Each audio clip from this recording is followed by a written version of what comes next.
Willing to wait nga naman daw eh. Ready naman ako maghintay.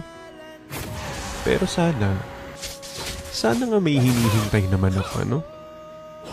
Hindi yung naghihintay ako, tapos ang ending, may nagugustuhan ka naman palang iba.